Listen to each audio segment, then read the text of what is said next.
delegate of an association called Stop Energy Exclusion. This is the topic that we will address this morning. Of course, it is quite topical.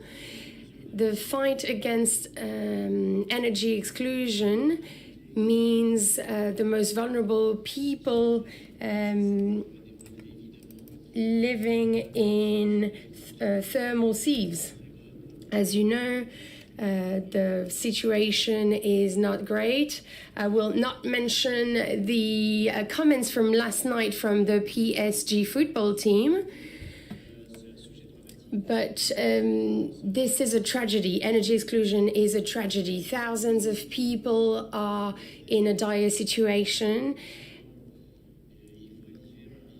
Most of them see winter coming and they are quite concerned.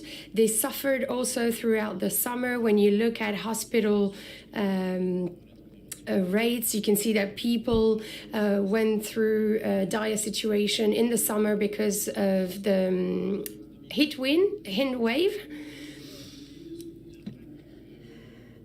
And if we look at figures, it can give us an idea of how much people under the poverty line suffer. The cost of health is 30,000 euros per capita.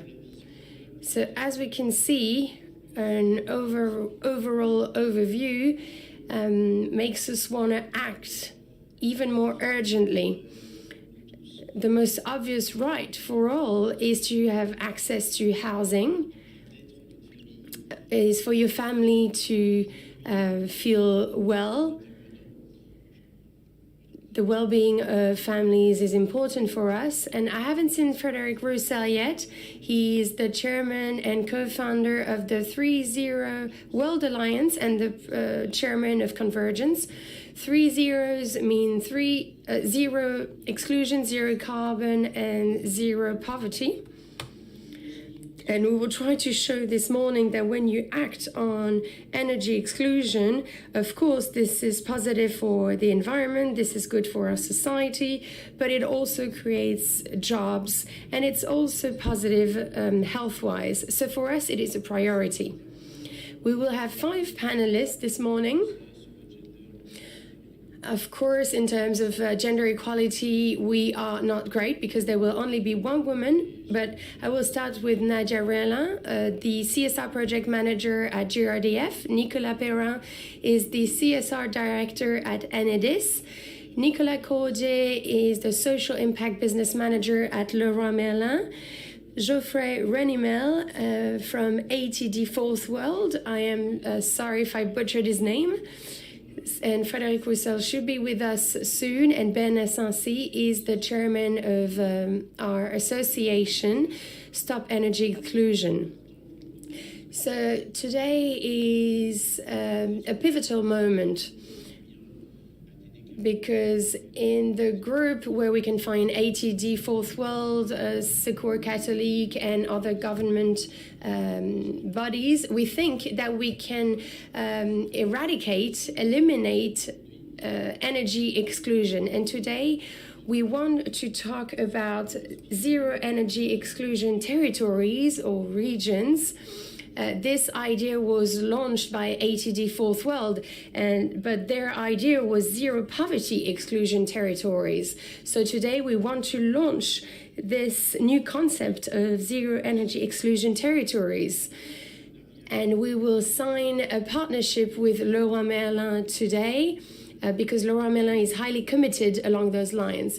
Ben Assansi, the chairman of our association, will now take the floor. He is very much committed when it comes to access to energy for all. Good morning, my name is Ben Assansi. I'm the chairman of this association. Let me add to what Jill just said. So Stop Energy Exclusion is an association of projects, not an advocacy project, not an advocacy association, rather. Our association is a multi-stakeholder association, so we can pool resources together to fight against energy exclusion and especially against energy poverty. because this is the burning topic that we try to address within this association. We have very diverse members. They all come from different horizons. They all have different skills, and we work hand in hand to eradicate poverty, energy poverty. So today I would like to tell you about this new concept of zero energy exclusion territories. First, there was a pilot project launched in 2021. It was called Together Let's Show Solidarity. So how can we have people supporting other people doing energy efficiency renovation works? Because if we do not support the most vulnerable households, they will not renovate their household. The government offers renovation financial assistance, but the most vulnerable people suffering from energy poverty do not use those financial rights from the state. So to root out energy poverty, we need pilot projects like the one we launched last year. And we also need other types of projects that will be put to scale. So what do we mean by zero energy exclusion territories? So as Gilles said, we were inspired by other concepts, the zero unemployment territories.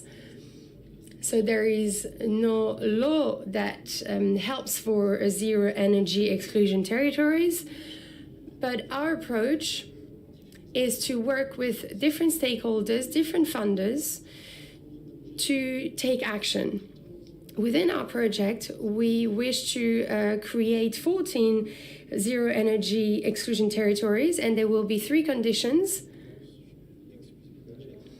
So in the larger zero energy exclusion territories where there are 10,000 inhabitants, for example, in the city of Grenoble or Marseille, we have small-scale zero energy exclusion territories, and these territories only have 5,000 inhabitants with 200 renovations in those areas, so a mid-sized city. And finally, rural territories with fewer than 5,000 inhabitants. So those 14 territories will show our approach, our multi-stakeholder approach. What you need to understand here is that this project comes to enrich all the other mechanisms in place. So we can already find SLIMS or Alex, France Renov in the various territories we will be working on. But we want to focus is for all multi-stakeholder to reach a consensus and see what are the skills at our disposal and what's lacking so that we can fill the gaps. And what we will do within the zero energy exclusion territories, we will provide training courses. We will try to identify the most vulnerable people.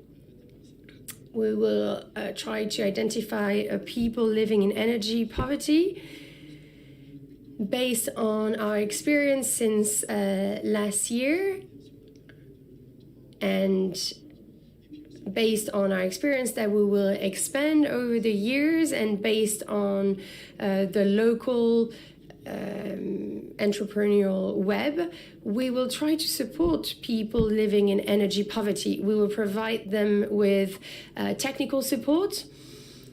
For example, 70,000 euros to renovate thermal thief. We will also bring them social support because there is no training courses at the moment along those lines. And we will try to help those families so that they can build this renovation project. And we have created what we call a renovation path. This path has 5+1 parts. First, identification of the vulnerable people. Second, building the project, because we need to involve those people. This is of the utmost importance. 3, we will raise the funds, try to collect the funds with Anna, the regional council, the local authorities. 4, we will carry out the renovation works, and we need to find artisans, professionals to carry out those works. And they need to be sure we will pay their invoice, and then we will have to carry out the follow-up. So how will the family take care of their renovated home? And finally, there's this 6th step, the facilitation of this whole process done through our solidarity network. As we can see on screen, energy savings are quite high as long as renovation works can be combined in one region. CO2 is prevented, CO2 emissions are prevented. Gilles mentioned the report of France Strategy on energy, poverty and health. And every year we could make a lot of savings. 7,500 euros per housing per year with renovation works. And after 2025, we will scale up this project. We want to reach 900,000 people, including 500,000 people living in extreme energy poverty. So we want to show that there are methodologies that we can implement and that are efficient to fight against energy poverty. Gilles, thank you very much. To add to what our chairman has said, we will hear from our panelists. And of course, we will want to hear from the audience. Because as you know, we now need to move forward. So what are the obstacles? What can we do to take action in a swift fashion? And I would like to thank Habitat and Humanism Federation for their commitment. At ATD Fourth World, energy poverty is a burning issue, of course. But is it obvious? Is it a request from the most vulnerable people? So could you please let us know what ATD Fourth World is? I don't think it is the best association in terms of communication, but you have the opportunity here to tell us what you do and if energy poverty is a topic you address. So ATD Fourth World. ATD Fourth World is trying to work on improving access to rights, right to housing, right to education, right to health. The rights are intrinsically linked.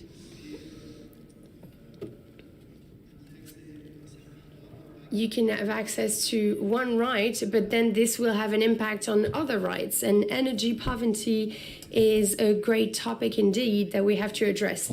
Energy poverty, as you said first, regards 12 million people, so that is huge in France. One household out of 5 said they were cold in the winter of 2020-2021. And for the families we are working with, this accounts for a large part of the budget regarding energy, and it can reach up to 25% or more. So for modest households, for example, a person with about 600 euros a month, if you can imagine that 25% of this income will be allocated to energy bills.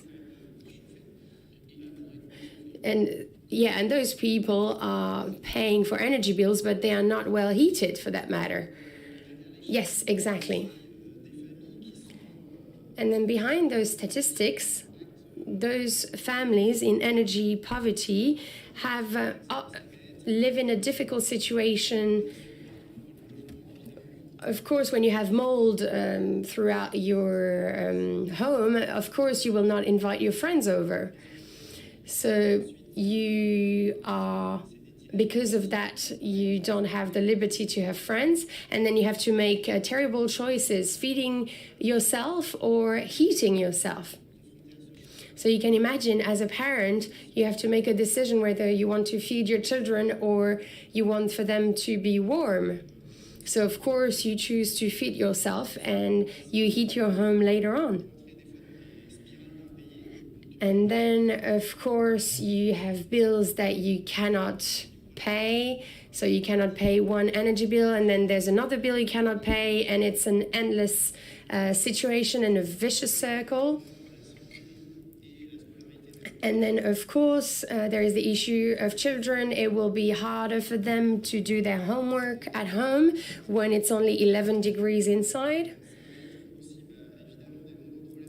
Of course, there will be health repercussions like cold, respiratory difficulties, sleep disorders, depression, etc. So you mentioned fear, concern, etc. So those people live in shame and are concerned all the time.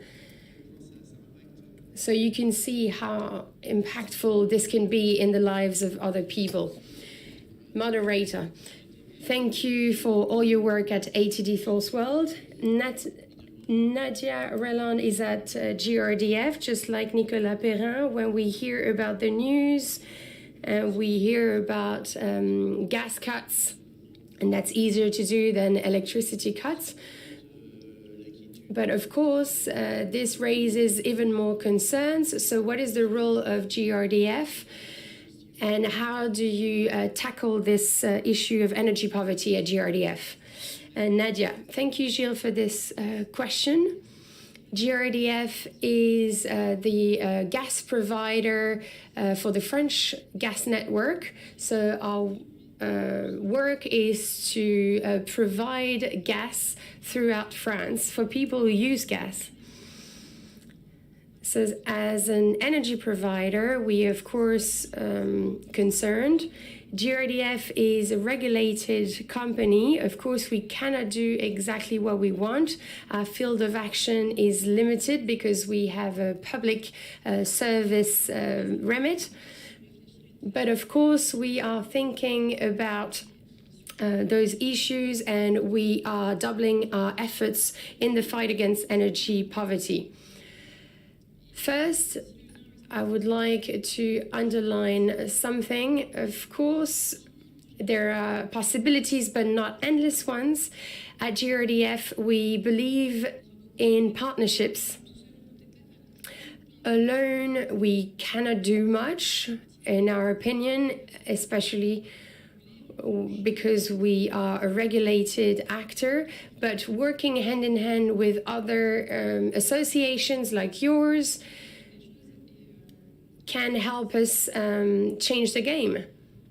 And this is the logic behind our action. And this is why we are supporting a concept such as zero energy exclusion territories. So what do we do at GRDF? We do two things. First, we forge alliances with stakeholders that are working as close as possible to those vulnerable people. We will help them deploy, roll out their action plan. We will help provide training courses. We'll convey messages in terms of gas safety and energy management. And we are also working on another dimension. It is related to our processes. You mentioned gas cuts. When it comes to gas, it is different from electricity. When it comes to gas, to have a cut of gas, then a technician has to go to the household in question.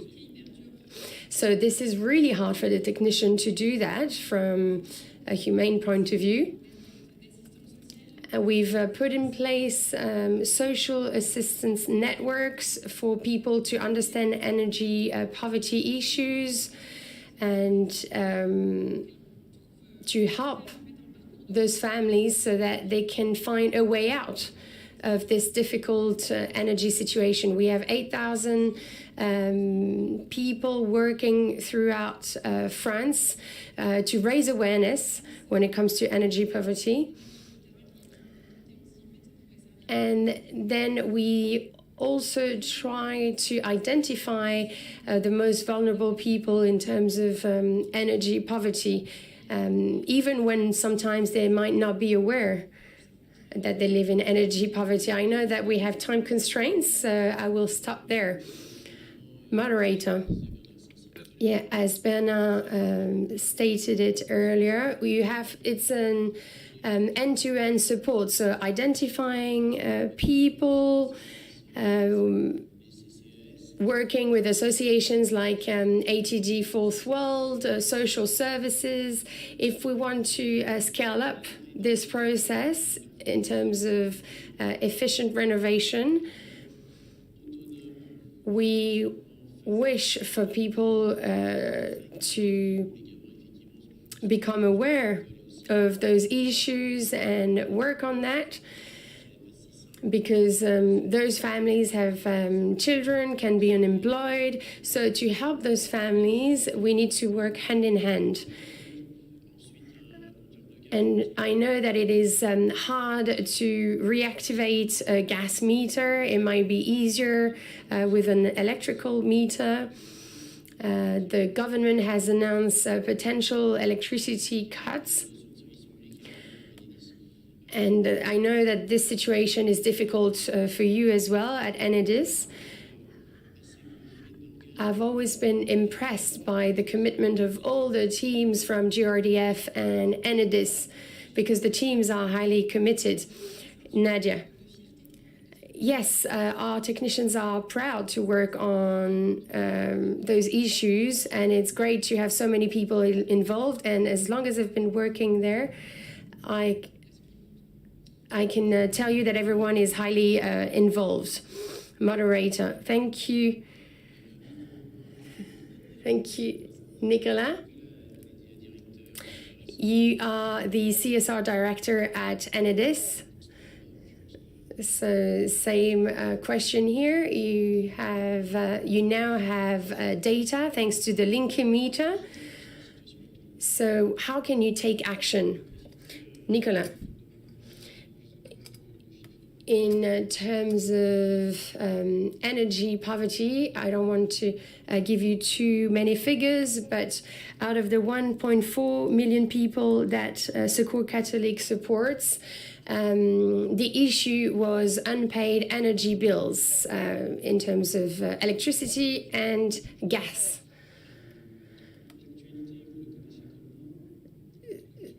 So the current situation is known by all. We know that many people live in energy poverty and extreme energy poverty. So in a world where we will electrify more and more, we will, of course, need to, this, of course, will mean an increase in the electricity budget of every household, but it's not always easy to do. And also, we think that there will be more obstacles to come because of the current situation. So at Enedis and within the regulatory framework that is open to us, and when we opened the electricity and gas markets in 2008, the regulator divided the different missions, and 38 million people are covered by Enedis. If you follow the news, all electricity provider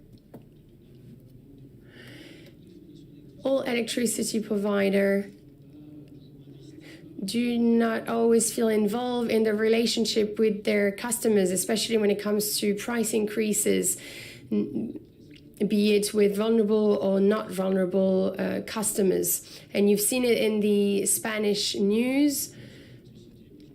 They encourage their customers to go see other providers because they couldn't cover their costs. So we sometimes are in a difficult situation, even with vulnerable or non-vulnerable customers, because some other providers do not want their customers anymore. We have now worked on, we have improved our processes with Linky. Our technicians do not need to go to households anymore. And thanks to this experience, Linky also brings more positive components. We can detect unusual consumption, and this was quite enlightening, especially when it comes to the geographical distribution of energy poverty. I know that there might be many experts here in the audience.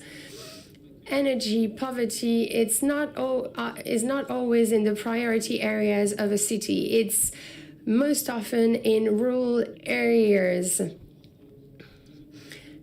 and sometimes in areas where people do not have all the capacities that we have in the city. Thanks to the Linky meter, we can also share data. The data is owned by the customer, and they have to approve that we use it. But as soon as we have the approval and we can aggregate this data, we can share this data with stakeholder in a confidential manner, of course. We can share it with local authorities or energy poverty actors like GeoDip to protect those vulnerable energy areas. We also try and raise awareness as well, to share, to work hand in hand with different actors in the energy department. We were able to train different volunteers for energy transition. This was the best way for us to really help people to understand how to keep grips on their energy bills. We know that winter is going to be very important, and we should have different gestures when it comes to how we use electricity. Honestly speaking, you as well as me, we forgot them slightly. Things that we maybe knew maybe 10 years ago about how you should be turning off your different products that are on standby. And we have different measures as well. Obviously, this isn't going to be able to compensate completely the precarity for those who find themselves in difficult situations, but it is a first step in the right direction. And then when we have afterwards unpaid bills, we have different solutions to help those in need. We work with PIMS, for example, work with mediation, so that we're able to best help customers who are finding themselves in difficult situations, and so that we can put in place different measures, be we talking about rehabilitation or paying unpaid bills. Obviously, this in the territory, I know that I've been very long, I'm sorry. I won't take too much time of your... I've actually got... a little post-it on my desk reminding me of this, but we want to help everyone out there because we know that the situation is great for a lot of people. Thank you very much. Thank you very much for sharing this information with us and your commitment as well to the cause Leroy Merlin. When we speak about renovation, we think about material, we think about DIY, we think about heating systems, and so on and so forth.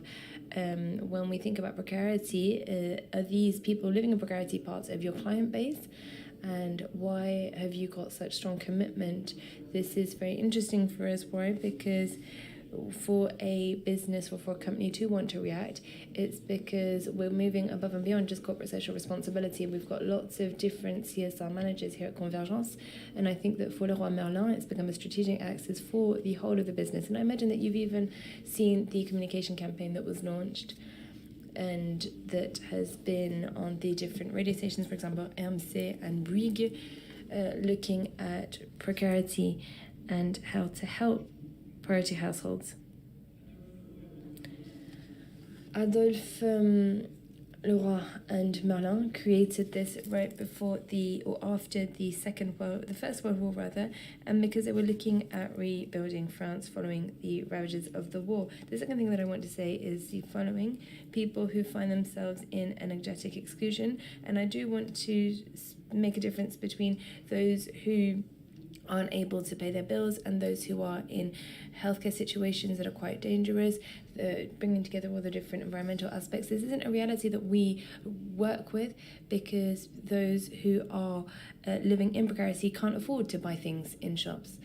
Thanks to us going out into the field, thanks to us meeting these households, thanks for us working hand in hand with different associations, with regards, for example, ATD Carmonde and other partners, Stop Exclusion énergétique, compagnon bâtisseur, and so on and so forth, we're able to really dive into this world that we didn't know before. There are solutions out there. They're quite complicated to implement, and I would like to hone in on the importance of coalition between actors.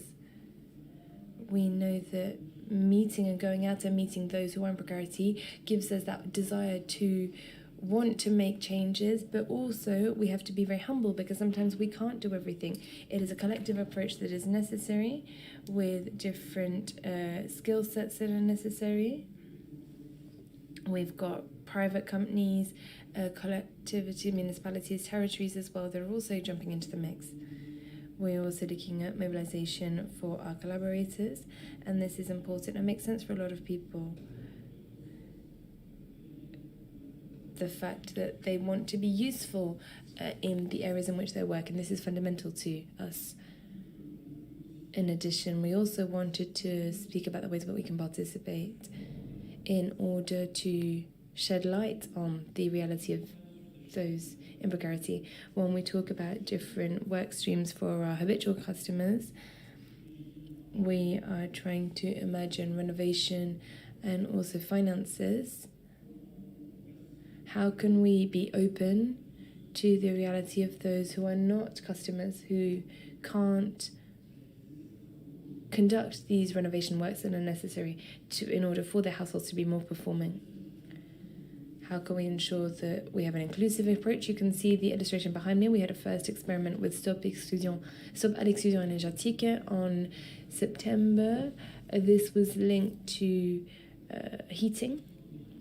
We wanted to ensure that for each radiator bought, we gave €25 to Stop à l'Exclusion énergétique in order to finance help for those who are in precarious situations. The campaign was crowned with success. Why? Not only for Stop à l'Exclusion énergétique, who was very present in all of the stores, all of the different communication campaigns, but also financial support for the organization, allowing to finance different solidarity measures. We also wanted to reiterate this with 5 different campaigns over the course of the year, one of which is currently underway. And this allowed us not only to raise awareness amongst our customers, but also to create communities that are showing solidarity. I'm not saying that all of our customers come in and they're buying radiators because they want to help someone in a precarious situation, but we are continuing in this vein. We are keeping them informed of the different renovation works that we are included in and that they're allowing and funding thanks to their purchases. Therefore, we've been able to mobilize €1 million for Stop à l'Exclusion énergétique this year. Obviously, this is not only for the most vulnerable households, but we're also looking at the Zéro Exclusion énergétique campaign, and this is working with the campaign looking at zero unemployment, zero energetic exclusion. We really want to anchor this in a reality that is a lot more concrete to apprehend. This is a demonstration of a territory bringing together all of the different actors around the same table to find solutions, and not only looking at diagnosis or statistics or difficulties that these households are facing, but actually being actors of change.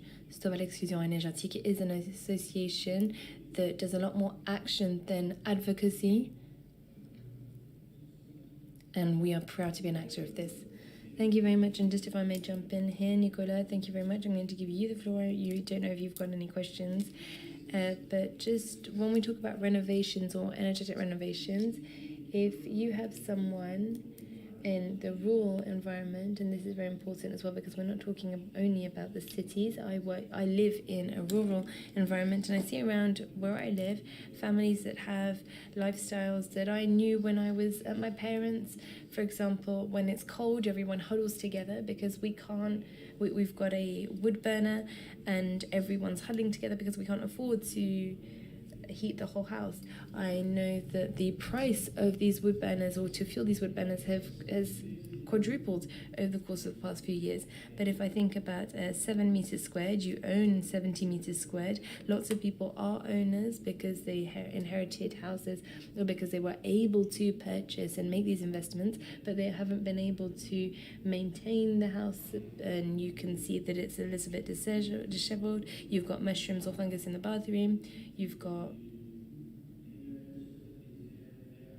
poor air circulation. And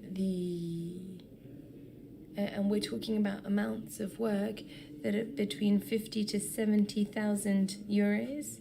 It was about 50,000 last year, and now we're talking about 70,000. Out of these 70,000, we've got 55% that is taken care of by the state, and then you've got local collectivities and municipalities that also intervene. We're talking about 20 to 25%.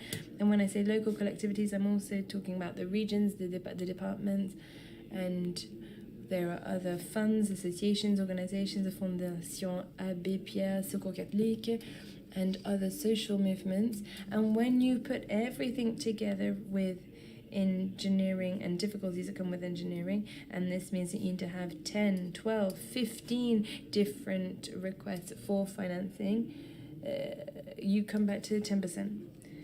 5 to 10,000 euros for a family that lives in a very for a family that is very comfortable. You can find 5 to 10,000 euros. Loans are out there. There is aid available. There are lots of different solutions for these families. However, if you have less than 10 euros per day per person, no, you don't have that money. Obviously, you can't go to the bank and ask for a credit loan, and therefore this is very difficult for them to find. This is why we have the contribution of Leroy Merlin. We have created a fund as well, and our rationale is easy. 5,000 euros per family. 5,000 euros per family means that we can generate, from 5,000, we can generate 70,000, and this also creates local employment. It's a very positive dynamic. I'm not sure if you've got any questions. I can see a lot of light. I can't actually see the audience. I can't see you all very well because the light is blinding me. Please don't hesitate to put up your hand if you wish to ask a question to any of the speakers, and we'll take it from there. It's very participatory. We don't have a roving mic, but I'll lend you mine. Philippe Veille, Société Générale. I also work on impact, and I'm interested in renovation for energetic renovations. I was very interested by the debate that just unfolded. The first comment that I have is the following. I would like to remind you that energetic renovation, as was figured by Institute for Climate Economy, is about 14 billion over 10 years. So even if we put together all of the different pieces of the puzzle, and even though it's very noteworthy when I talk about 14 billion, I'm not just talking about those in precarious situations, but all types of families. You also said that we were missing 10%, and this was left to the families to find to be able to fund their renovations. But we also have the issue about the decision. It's not just about giving them the money, but how do you convince them that they need to renovate their houses? Because obviously the renovations are quite complicated, they're a little bit dubious, and if we're looking at financial solutions for 10%, we also know that the energy savings are more than 5 to 6 million euros. We've also got healthcare benefits. Obviously, Stop l'Exclusion énergétique does not do advocacy work, but I believe that the government should actually play a role, especially the healthcare minister or the health minister, to contribute to these efforts. My question, therefore, is the following: how do we mobilize not only more private partners to be able to finance all of these different needs, but also how do we ensure that the state is investing more so in current endeavors? If we think about the 700,000 renovation grants that were given, 15,000 of them were linked to significant renovations. The others were touches up, which, yes, have an environmental impact, but it's negligible. When we talk about investment, I think that Bernard will be able to answer your question. We promote global renovations and high-performing renovations. What does this mean? This means that the objective is that when we finish works, the person is able to be autonomous, and this for 20 years. Why? Because those who find themselves in a precarious situation, everything is extremely complicated. And just to give you another figure, you've got people who don't use that many appliances. For example, they're just using their toasters, but the others, they're using between 2,500 and 3,000 euros. But after the works, you'll be able to heat your house for 800 to 900 euros. Therefore, these differences are very significant. We don't want to create a fund. We have created funds for solutions, but now we are completely aware that we are not looking to upscale. Well, that's not what we're looking to do at all. We're looking for engineering works to show that these solutions work so that the on-field players can then implement them. But we also want to make a claim. It is that the state, instead of looking at financing 55% of the works, they should be looking at 70%. This is something that we experimented with, and it is something that worked when we're talking about those that are already hit with energetic exclusion. But Bernard, I think that you wanted to jump in here. Yes. How can we find other partners to stop l'exclusion énergétique, private partners? This is something that's very simple. You just need to participate in the works. So, yes. And in the financial sector, stop l'exclusion énergétique isn't very well represented. Why? Because there haven't been any specific measures taken, even though this is really something that is important at stake. And we need to involve banks and insurance companies as well. And the second thing here is public policy. The idea behind Stop Exclusion Énergétique is to really look at precarity and also find financing for better support. Why? Because better support or enhanced support means that we're spending more time with the family so that they're able to build a trusting relationship. You're completely right. You can't just put money on the table and say, okay, here's the money and let's go ahead with your renovations. The families need to understand that why they're involved in the project, they need to be trusting. And this is why in the methodology of Stop l'exclusion énergétique and in the different customer pathways, we need to have a third party. This might be a volunteer or a union worker or a neighbor, anyone who's there, so that we can create a trusting environment so that the family is able to be part of the renovation process. Because in Atelier Carmonde will be able to tell us about this, but for those who are living in precarity, they're living day by day. They don't have that many revenue or income. They are trying to put cheap food on the plates of their children, and this is something that they're thinking about day in, day out. So if tomorrow you say, okay, we're going to renovate your house and it's going to not cost a lot, even though from a dignity point of view, people are very reluctant to want to participate in these types of programs, and it's almost throwing them off guard. This is why when we talk about enhanced support, there is a whole phase from the beginning right to the end of the works that we need to be able to finance, and public powers are financing this, but it is small, and this is for people that don't have the same needs as those in precarious situations.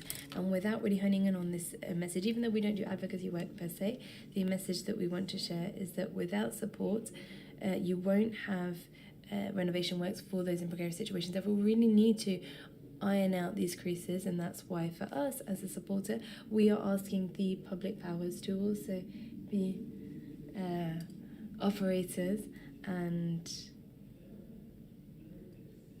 we want them to be specialized in the different specificities that come with those living in precarity. Thank you. Is there anyone else who wishes to ask a question? Any other questions out there? Obviously, you can also participate. I'm looking into the audience. There should be a roving mic out there. We are working together on this. Yes, Henri Fraise, Association Fédérec. Thank you very much for the dynamic. Thank you very much for the movement, and also for having testified to the complexity, not only to what is happening on the field, but also the engineering aspect of putting all of the different pieces of the puzzle together. I have two questions, if I may. The first is the following. How do you identify, because we know that this is a very delicate subject, I was able to support a number of subsidiaries, and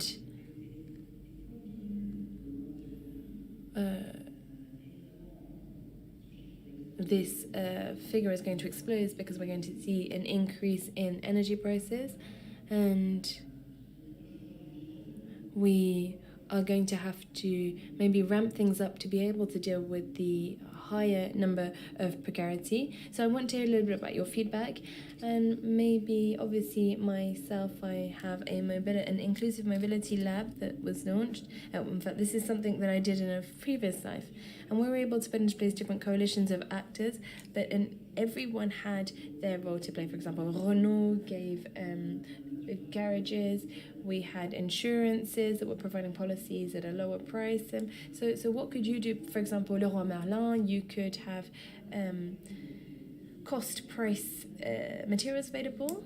How can we really put together these different cogs to ensure that this is sustainable? For identification, maybe ATD Carmonde or Enedis GRDF. Enedis has been supporting a management tool because data obviously is important, but I don't know if Geoffrey wants to start. For identifying beneficiaries, we can talk a little bit about what we did for the zéro chômeur à longue durée, so zero unemployment in the long term. There are lots of different actors that need to be mobilized that currently work with these actors, social workers, CCS, and also neighbors. We shouldn't neglect the role that can be played by all of those who discuss and who are in contact with the concerned parties. It's about a whole chain of actors. We can also do door-to-door. For us, there is a very important notion. It's exhaustivity. Have the zero, the objective of hitting zero, and this is easier said than done. Why? Because you can detect, as you mentioned, with different instruments or tools, a number of people, but there will always be people who are under the radar, and this for us is a concern. How do you find those that are under the radar? We're talking about people who go out into the territories, who create links, who create connections, and it's not about turning up to someone's door and saying, you've got a problem and I'm going to help you, but we go out to meet people and understand their realities. This is the most important aspect. And how are you going to involve people? You spoke earlier about dignity, but if people feel that they are a stakeholder, they're actors of the project, then they will want to partake in this fully. But once again, this is a sensitive topic. How do you respect people? We're not there to give lessons. We want to take time. I also have maybe a warning, because often we project a lot, and the phase that we neglect is the time necessary to create consensus on a local base. You spoke about consensus earlier, but this is very important. From our experience, the more time that you you spend trying to understand the issue and the prep work, the higher the quality of the subsequent work will be. We say this because you're wasting time at the beginning, but to save time at the end. I know that for economic actors, this is a notion that is quite difficult to swallow, but if you are looking for figured results, this is something that isn't going to sit nicely with those that you're trying to help. I would think that that is maybe a point of warning that I would give you. Thank you very much. Nicolas, from a time point of view, we spoke about the budgets earlier. Currently, when you've got one of these associations, member associations, between the first point of contact and delivery, it's 2.5 years. So, at least 2 years of approach engineering, of putting together the file. We are talking about a very long period of time, and our objective is to cut this in half. But once again, this will take a lot of time, and we need to look at preparation for all of the territory, but also for each work team. This is why the current state of urgency is there. We need to be able to look at not only policy that we spoke about earlier, but we don't have a cookie-cutter solution out there. Nicolas, would you like to jump in? I just want to talk about detection and add my 2 pennies. I don't want to go into categorization because we're talking about men and women. We don't call them under the radar, we call them the invisibles. And for us, where we can have an added value with Enedis and Geodip is to really go and find those people that haven't yet been identified. There is a lot of work to identify them, but then also to support them to create trusting relationships. And you know this better than I do, obviously. You know how important it is to create that environment for them. What we can do for them is provide data, modeling, and this through their consumption habits. I don't know this winter, once again, it depends on how things go, but we know that we're going to have a new movement, and there will be an impact on precarious situations. We had the crisis in 2008, for example. Linky wasn't even around at the time. We didn't have these smart meters for Enedis, and we realized that we were having to cut off electricity for people who had never been in this situation before. Be we talking about unpaid bills, priority areas, rural areas, but we had never had to go out into the depths of the countryside. Therefore, we think that this is something that is going to be reproduced this year. What can we do to analyze and to make this data available to the actors who have the competencies to do so, especially for local communities? We think that local territories and municipalities have a role to play, and they're not going it alone. They have structures, there are general boards, there are associations, there are organizations, there are different actors. We have civil service volunteers looking to create this link that is with a new song sheet. We're looking to change things up, but it is easier said than done. Nicolas, Henri put a proposal forward, and it's a good idea, but I believe that this is something that has already been implemented, no? When we talk about the cost of raw materials. Yes, identification is very difficult. I have visited a lot of people living in extreme precarity, and it's something that isn't you don't necessarily see, especially in rural areas. And as I mentioned earlier, people don't let us in when they're not proud of their houses. Therefore, we need to really work with our volunteers. This is an important element. We also need to train them to look at different types of support so that we can present solutions for renovation that are global and high performing. We have operators as well that need to take this support into consideration too. If we think about the price now, it's not necessarily price for material to reduce the invoice or the bill that we're sending to the customer, but more so to allow the different stakeholders that are committed to support, to finance this support that is essential. You will have understood this by now. And we have a tool called Achat Solidaire, which allows us to give 100% of the margin made on a purchase by operators who are conducting renovations, not to reduce the global price or the total price of the bill, because funding is available, but this allows us to finance the structural costs for all of these different actors working on the project. that need to be trained and that need to have the resources to live. All of this work for coordination in the field, as has been highlighted by Gilles, there aren't that many credit lines or financing lines officially out there to support them, and therefore with this tool we are trying to contribute to supporting those in need. Are there any other questions or comments? Yes? Here you go at the front. So you're a long-standing member of Convergence. Emmanuel Humaniste, I was part of Convergence in a former life. I have a question with regards to the link between this initiative and the territoire zéro chômeur, so the zero unemployment territories. What are the lessons that you've drawn? Are you looking at the same public or the same audiences? Would you like to jump in here, Bernard?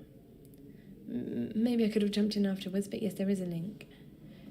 When you think about this territory, zéro exclusion énergétique, it's something that was inspired by the zéro chômage. We have the same philosophy, and we can see that there are consistencies on the field. For example, we started by trying to put into place a territory for zéro exclusion énergétique in Tourcoing.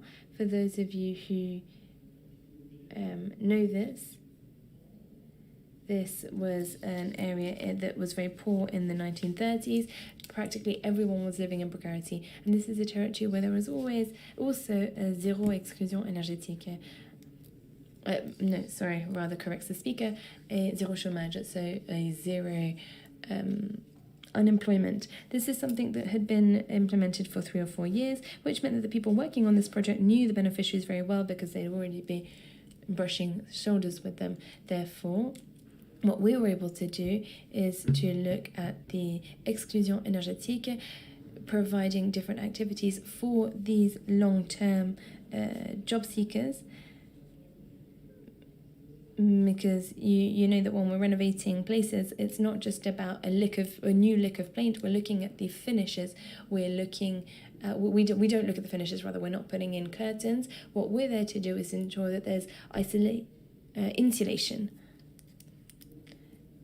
Therefore, the fact that we've created a zéro exclusion énergétique territory means that we're also providing works for those who are unemployed within the territory so that they're able to make money. However, this isn't going to be the case for all of the different territories. There won't be this link between the two, so energy exclusion and also zero unemployment, because there will be certain areas where there will only be 50 of them and the areas where there'll be thousands of them. Therefore, we are looking at coordination so that we can work with the different territories to implement these types of programs. But what is important to understand is how important the coalitions are, because we speak about national coalitions. That is fine for a first step when we're looking at developing different projects. But what is fundamental here for the territories is how can we put into place coalitions within territories on different subjects, including precarity and long-term unemployment. Geoffrey, yes, in the same vein, I would like to talk about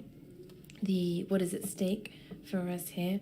One of the key actors for the zéro chômage longue durée, and this, once again, it was an experimental phase. We're still looking at what worked, what didn't work. The local committee for employment brings together MPs, entrepreneurs, craftsmen, citizens who want to be part of the solution. It is something that is a place to give right to employment to everyone. There are difficulties that we've encountered with this local committee. It needs to be something that is long-lasting, and for us, one of the things at stake is how can we ensure that there is high-quality work, everyone feels respected, there isn't someone who is condescending, there isn't someone who has more power than others. For us, it's important, but also for Pôle emploi and for the Job Seekers Agency in France, we're looking at the whole dynamic from a territorial point of view, what is happening within companies, and maybe I can talk about zéro territoire longue durée. The idea is to ensure that all long-term job seekers are employed, be this on a voluntary basis or then at a term on a paid basis, so that we're able to, when you don't have access to a job, this is obviously costly, and we're saying that this money is something that can be mobilized to create jobs. Therefore, if I were to create the link between activities of these businesses and the job seekers themselves, we're looking at useful works for the territory that is not competitive with local businesses. Why? Because it goes without saying, these are businesses that are financed by public funding. Therefore, the constraints aren't the same as private companies, and we really insist on this aspect of not competition. We're looking for complementarity. This is what you mentioned earlier. In the framework of energetic renovation, we do have actors that have been doing this for the longest time, doing this very well. And how can we find complementarity? How can we find an extension of the different activities so that we're able to develop these activities? Are there any other questions? I believe that someone's asked for the floor. You gentleman at the front. Yes, thank you very much. Loïc de Fontenay, NG, bring together different energies. We are an impact fund. We are the impact fund of NG. Question: were you able to identify economic actors or businesses that to accompany or support your ambition that are investable? Because when we talk about investments, we talk about remuneration and inputs and outputs. So remuneration obviously is important, you've mentioned this, but what about liquidity for these investors? I believe this during the last Forum Convergence, so we met someone that was quite open to this, but I think that we need to find more actors that are willing to behave in this fashion, and we look for investors that are looking for these types of investment projects. Moderator, so yes, we are going through a transition. We launched our collective action. It was supported by the Transition Foundation. It works on upscaling project. And on the 5th of September 2019, rather, we defined a first scenario. How can we lift out 1 million people out of poverty? The association dates back to before 2020. And AFPA has just joined us to speed up training courses on those new activities. And I would be delighted to talk more about this with you. Beyond our main function, and that is to create financial tools and training courses, we now need to speed up our action. We will need thousands of solidarity actors, thousands of territorial actors. So we are now going through an experimental phase with 350 civic services, and there will be many more next year. So there are plenty of tools to implement, and I will be glad to discuss this with you because we will have to speed up this process. This is obvious. Is there another question? So we'll try to be more concise. I was wondering one thing. We've mentioned the parallel between energy exclusion territories and unemployment exclusion territories. Is there a way to go further and involve people in the renovation of their household, of their homes, by giving them a training course? As we know, there is a lack of skills to renovate. We don't have enough professionals and technicians to carry out those works. So is there a way to involve those people suffering from energy poverty so that they have access to this skill and create sustainable jobs? Moderator. So in the solidarity workshops, we have a support process. So these vulnerable people are part of the training course and can be part of the renovation work as well. We have professionals that support those households so that they can renovate their homes themselves. Yeah, they're supporting families, neighbors. And as we said earlier, as soon as people are motivated, things move forward faster. And we want people to fund part of those works. And of course, it will involve more people around them. And as Leroy Merlin said, Saint-Gobain is a company that offers all its employees the possibility to do sponsorship for 1 or 2 days a year. And so we're trying to think of such a possibility. Bernard mentioned it earlier. We have the case of one family, and neighbors didn't understand why their blinds were closed all day, but they didn't want to install another mechanism inside. Another question? I have a question regarding skills and the number of people available to carry out those renovation works. Do you have some visibility considering how much renovation works will be needed? And also, at the level of the government, are such training courses sponsored? And in terms of funding, I haven't heard you mention a budget allocated to renovate thermal sieves, for instance.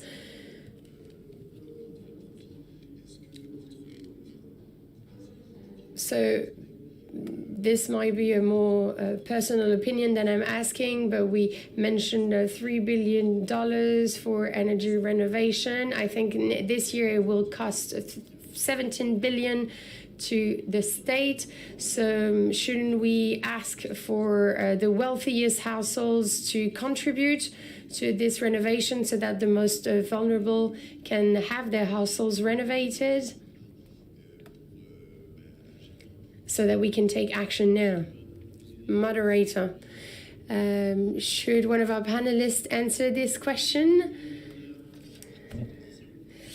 Or Bernard should? Let's be accurate. If tomorrow we had all the money we needed for all energy renovations, we wouldn't reach that goal. So that's why we have this solidarity group. The most vulnerable are ashamed. So when we went through different households to film this video clip, it is quite difficult. Although these families are already identified, they feel really ashamed. Let me give you an example. I remember one child telling his dad after energy renovations, Dad, we no longer are poor. I will be able to invite my friends over now. So you can imagine how ashamed they are. So funds are of the utmost importance, and we will need it, but we need to also train professionals. We don't have all the craftspeople we need, but of course we'll need to train them. Nicolas, our prices are regulated by the regulator, so of course I can't really answer on this. You've mentioned large companies. Let me attract your attention on one thing.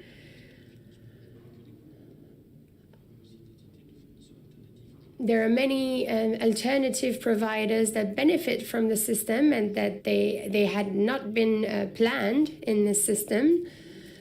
And when we talk about extreme or energy poverty or energy poverty, there will be certain limitations. from the point of view of our clients, if we didn't have that pricing shield, they would be the most vulnerable ones, would be in an even more difficult situation. So the perfect ideal system is not the one that we currently have, let's say that. It needs to be overhauled, of course. It was not designed to meet the needs of the current situation. For certain of our customers, we will need to find a solution for them to go through the winter. Question.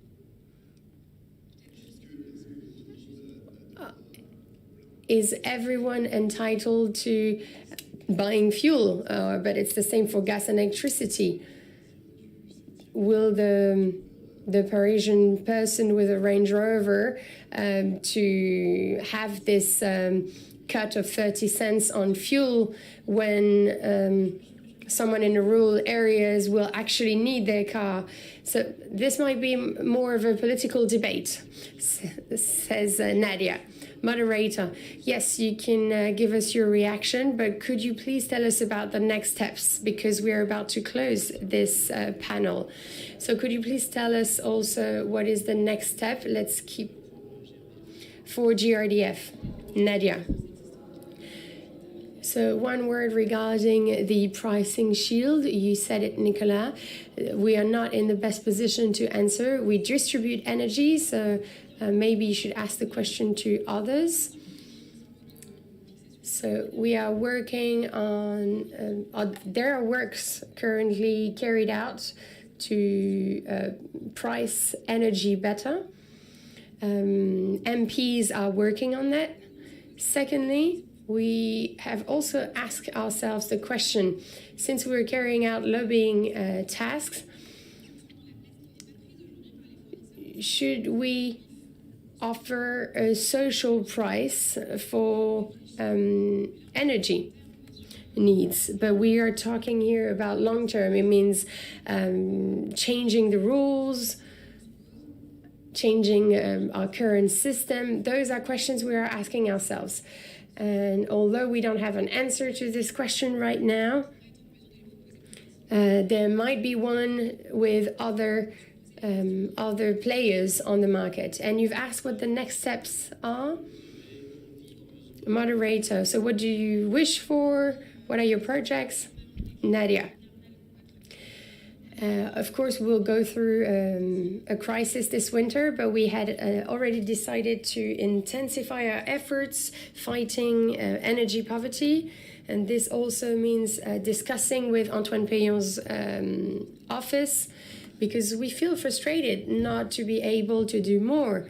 We have signed a new policy for the fight against energy policy. We will also give more funding and try to be more involved in projects such as the one that we presented today, because we deeply believe in it. So we keep working in partnerships as long as we are dealing with citizens' projects. So for us, the next step will be doubling our efforts and making the fight against energy poverty a topic dealt with by companies. Moderator, thank you. Nicolas, what are the next steps? Answer, making energy poverty and thermal renovation works something at the core of our business. It means training our teams, supporting our ecosystem. Moderator, yes, you've created a training center, right? Answer, yes, we have created 3-month-long training courses for some of our employees to support energy renovation. So this is quite an important, large investment that we did in our employees. The next training course will start in September, for that matter.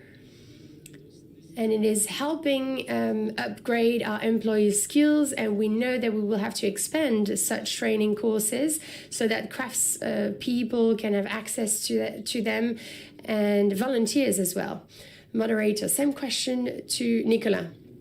Answer, in the short run, supporting you during your trophies on the 24th of November and helping you with this new concept of zero energy exclusion territories.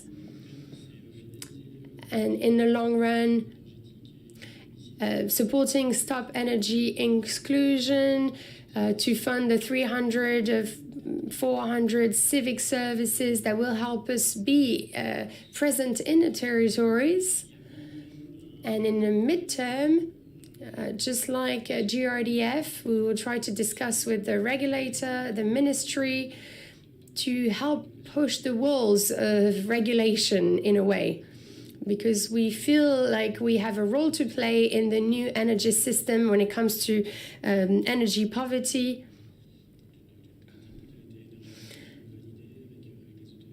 And we want this policy to be validated by authorities. Moderator, the Energy Commission is now chaired by the former Minister of Housing, and she's always been a defender of the fight against energy poverty. And same question to Geoffrey. Answer. Yeah, the next steps are the following. So working on the zero unemployment exclusion territories, learning lessons from it to see what could be used in these zero energy exclusion territories.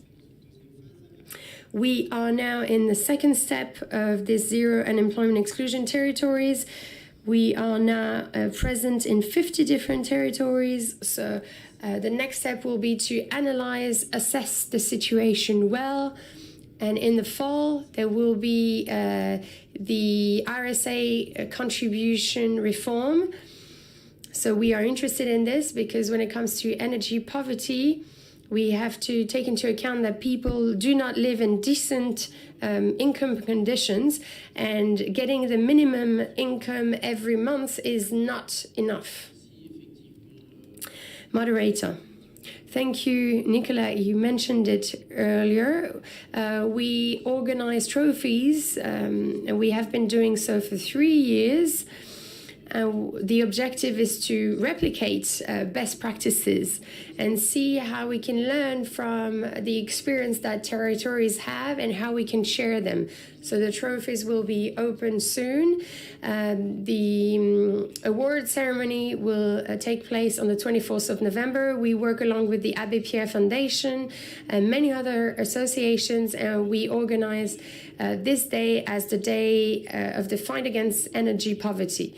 So to conclude, our chairman will have a few closing remarks.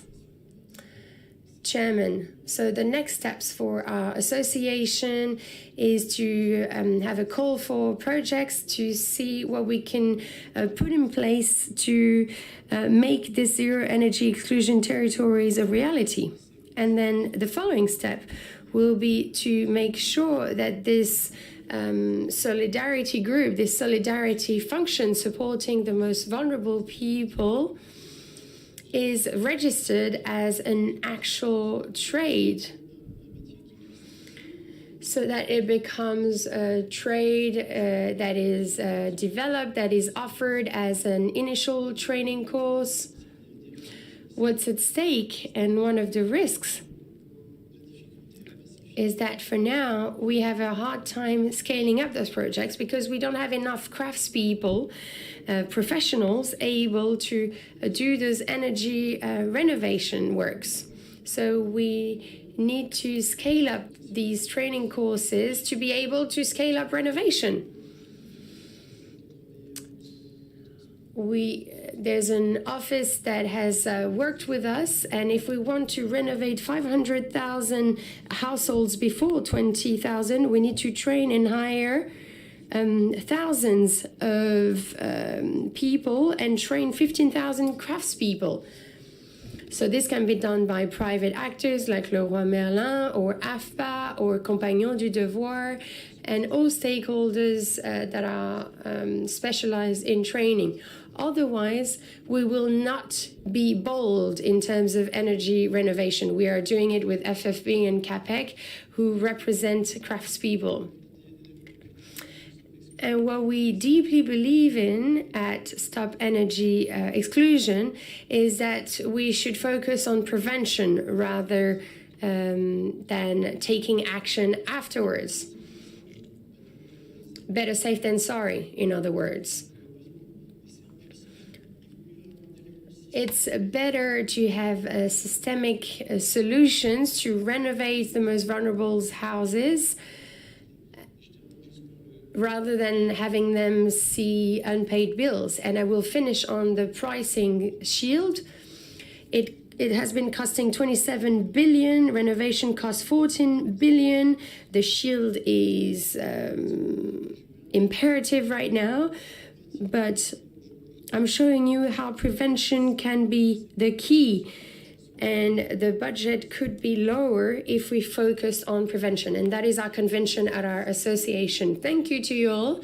Thank you for being here. Enjoy this second day with Convergence. And I would like to applaud, say hi to Frédéric Saint-Cernin, who's also in the room. Frédéric Roussel was supposed to be with us, but I'm sure you'll see him today.